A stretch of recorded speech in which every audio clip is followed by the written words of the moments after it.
All right, here we go, everybody. Locked On Thursday crossover edition right here on the Locked On Podcast Network. Matt Dery, Locked On Lions, Lorin Cox. Everybody from Locked On Bears is with me. Lions hosting the Bears New Year's Day coming up this Sunday. A little rematch from Week 10 when the Lions knocked off Chicago 31-30, and that turned out to be a pretty good football game and a comeback. Locked On Lions and Locked On Bears, a Thursday crossover presented by PrizePicks. PrizePicks is daily fantasy made easy. You pick 2 to 5 players, and if they score more or less than their PrizePicks projection, you can win up to 10 times your money on your entry. First-time users can receive a 100% instant deposit match up to $100 with promo code LOCKEDON. That's prizepicks.com, promo code LOCKEDON.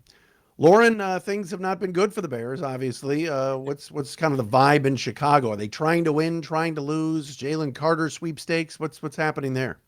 Yeah, they'll never say that they're trying to lose, and they have declined publicly to sit down Justin Fields for the rest of the season. So, entering this game, the Bears are still trying to win and still trying to see what they can amass for those final two games to kind of lead them into 2023 on a high note. And we've heard head coach Matt Eberflus say that over these last two games, they really want to see how well this team can work on finishing some of these games and being able to make the big plays in the fourth quarter when they need them the most. And I think the last Detroit game is a pretty good example of their inability to do so. I mean, Fields had the pick six there early in the fourth quarter. The defense failed to make some stops down the stretch, and then he was sacked a couple of times on their final drive.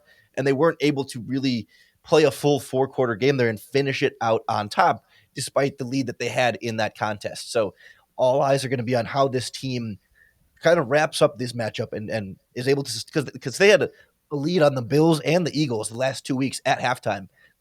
Excuse me, they just weren't able to finish those games either. Lorin Cox with me, coughing. Lauren and I were talking before we get on, and that's the beauty of the end of the season is we're in that cold and flu and COVID booster season, and so poor Lauren is gutting it out today. We appreciate him doing that. You're like the Bears. You started off great, now you're coughing at the end, right? Yeah, it's a little rough, but we're powering through. Lions vibe, Lauren, is pretty simple. Everybody was so excited last week going into Carolina. Oh my gosh, they've won six of seven, and they're at 500 and going to the playoffs. And let's get the plans for a playoff parade downtown. And then they went into Charlotte and just got destroyed. And the Panthers were absolutely relentless on them, ran all over them. And the Lions, for some odd reason, spent the pregame and the postgame doing a lot of talking about the Bank of America Field and the stadium and how rock hard it was and how the turf was unsafe and unplayable. And it was like, that's not Dan Campbell-esque football. That's not Dan Campbell-like to have his players kind of whining a bit. I think they've gotten away from that. It was a clunker of a game last week, and they really want to bounce back at home right now. They're in this thing. It's kind of ironic that the Bears could play spoiler on the Lions to help the Packers out of all things, but that's possible. So, but I think the Lions will come out with a much better performance this week than last. That was just unlike them. Their defense has improved. They're playing better. This is not a great defense. I mean, DVOA numbers are still pretty high in the upper 20s, but it's been better. But this past Saturday against Carolina, I mean, Deontay Foreman and Chuba Hubbard, it was shades of, for our Chicago listeners, Sayers and Payton. I mean, those two guys were just unbelievable. And you'd figure, Lauren, that this week the Bears would try to run the football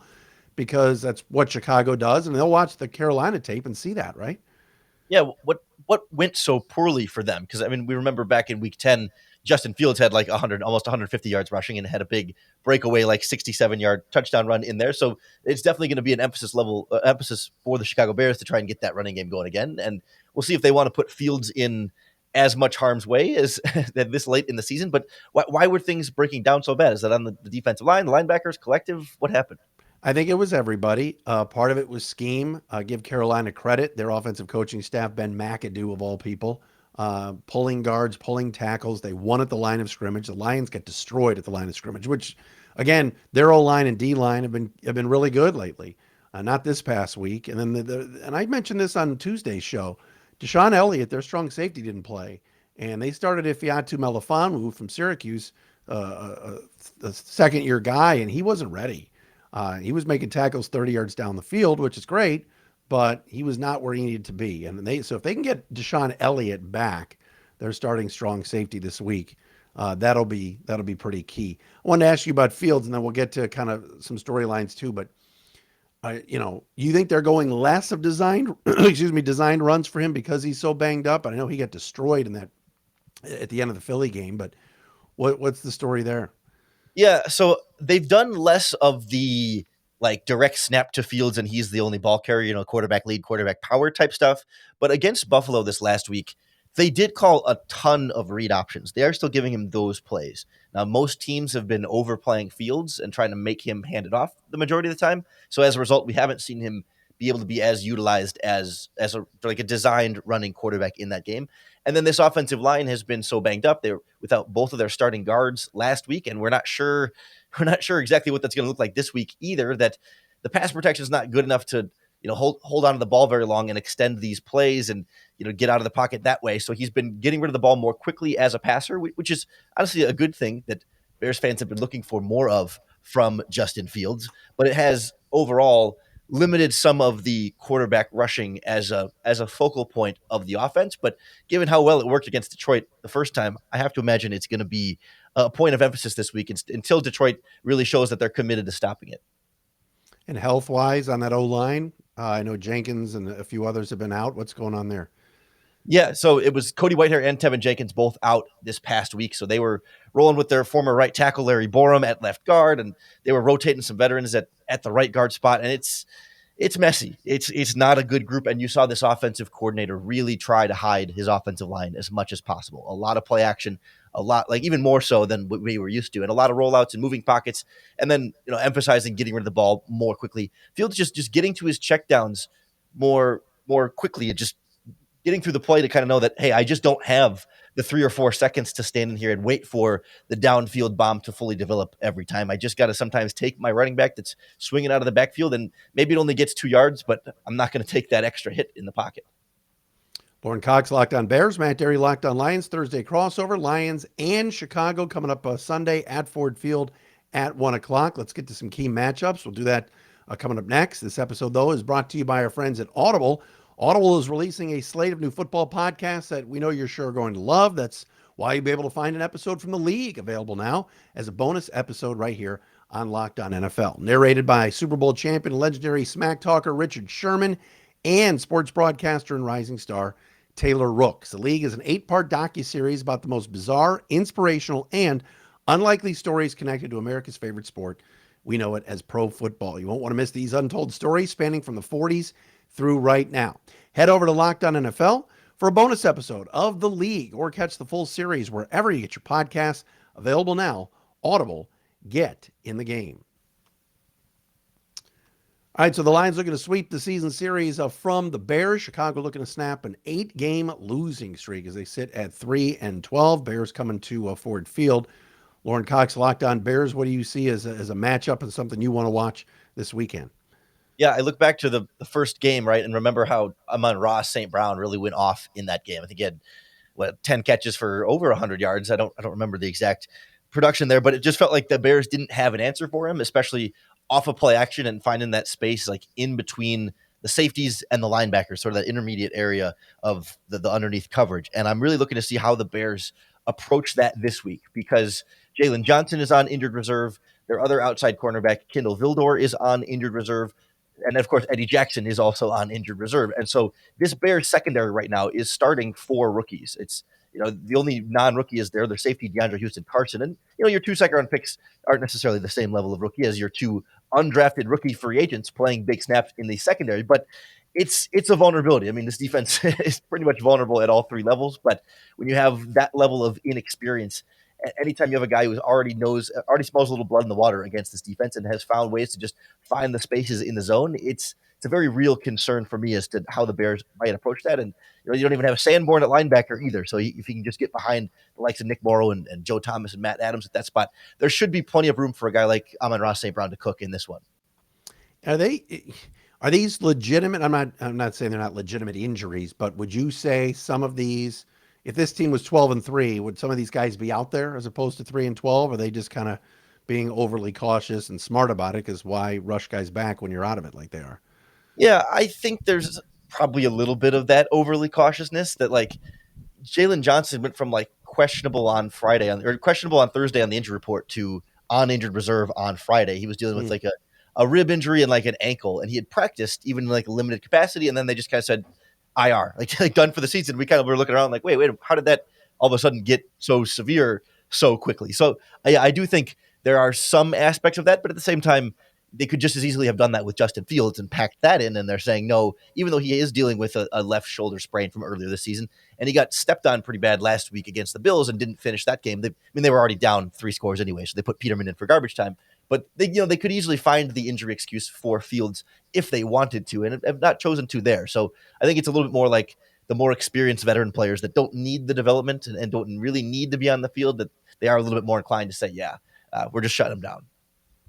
Well, that's a matchup I'm looking at. You mentioned it. I mean, Justin Fields ran for 147 yards against the Lions, 4 touchdowns, 2 on the ground, 2 passing.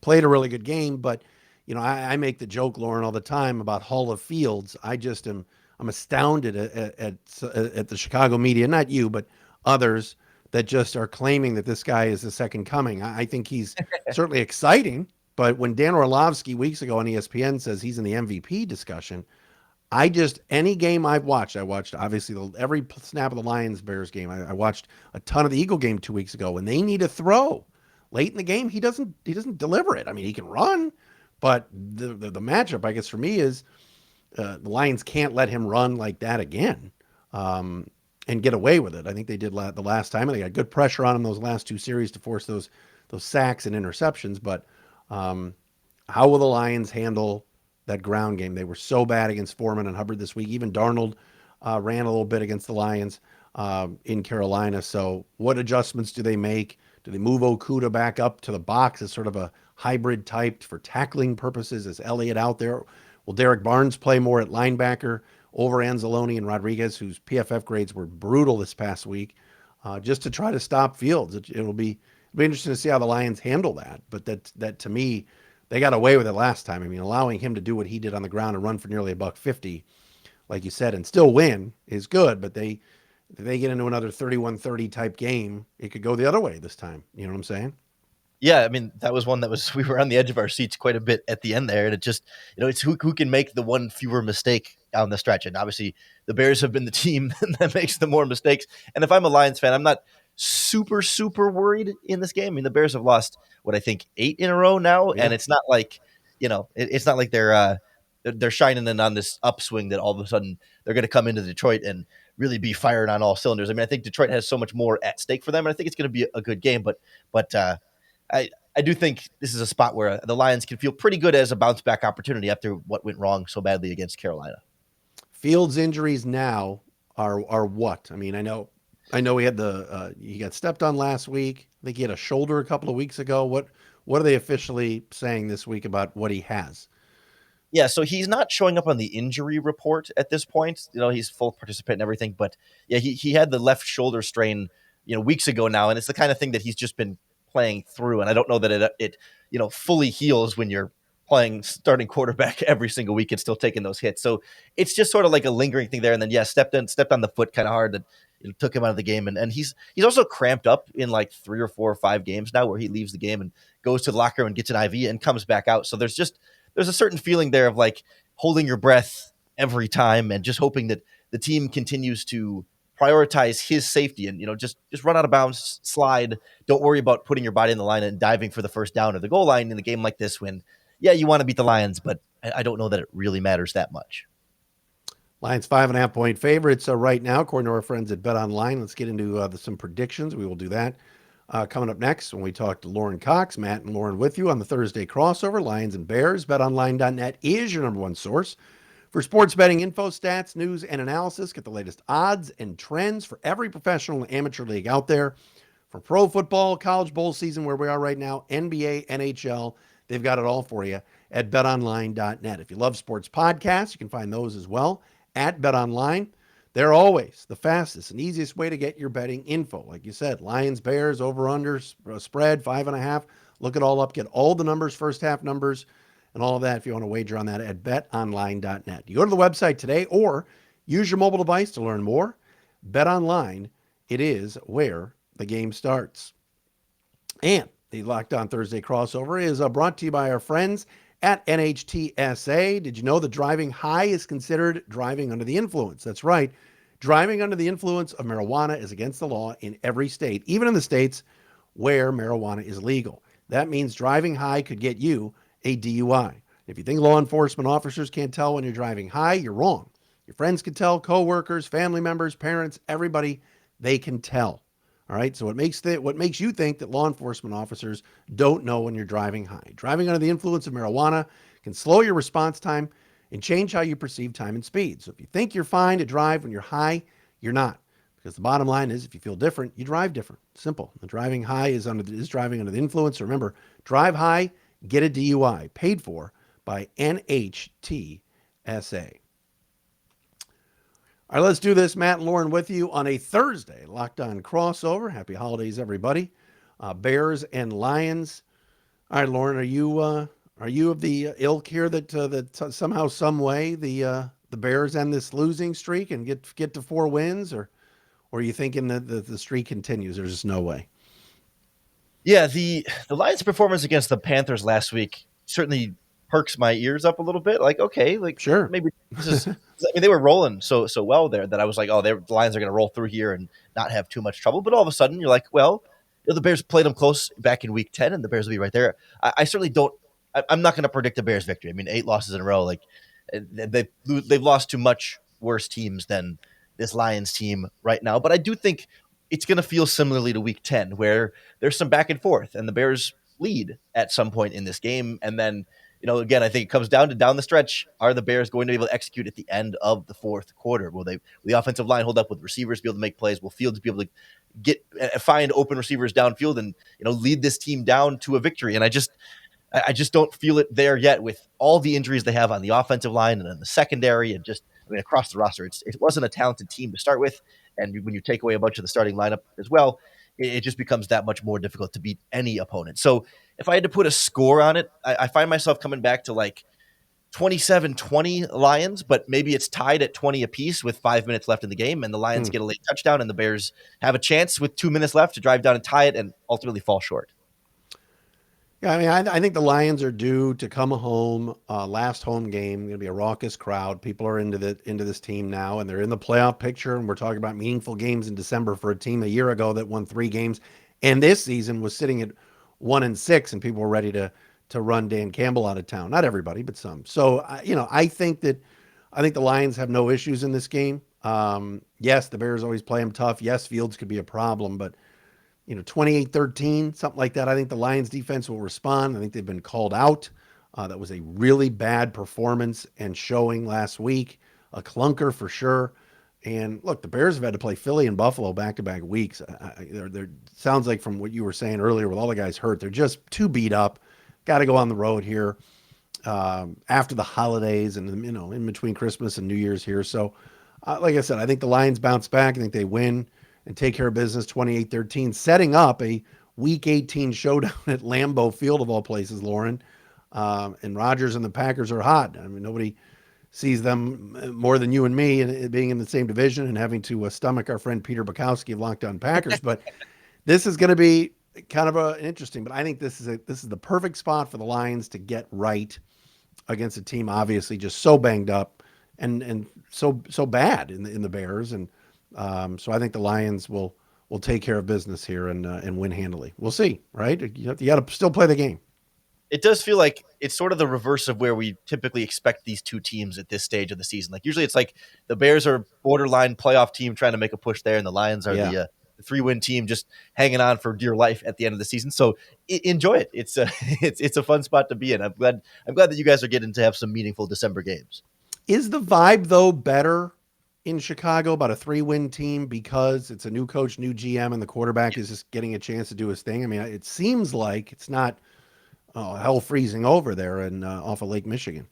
Yeah, it's weird. It's like it feels like the most optimistic 8 losses in a row you could have. Like the morale is still really high. You don't have locker room decisions like clashes or locker room issues or guys getting in fights or getting upset. Like everyone seems to kind of have a good perspective on this. That no one's admitting that they weren't going to win games. The expectation is still to win games, but it's sort of understandable. It's understood that this is not really falling below expectations, right? This isn't a super big disappointment for expectations. It's just the reality of where this team is right now. And I think the organization has good perspective on that, but it's going to increase that pressure, next season and beyond, because that's when the expectations are going to start. Year 2 of Fields in the same offense. Presumably they're going to add some more talent around him, and they're going to put him in the Jalen Hurts type of position to say, all right, here's your supporting cast, here's your team, go show us what you can do and take that next level. And maybe Jalen Hurts MVP expectations are a little too high for Fields, but that style of situation is what I think everyone's looking ahead to in Chicago. It's interesting. Both teams, I think, would just, just sort of foam at the mouth over Jalen Carter from Georgia.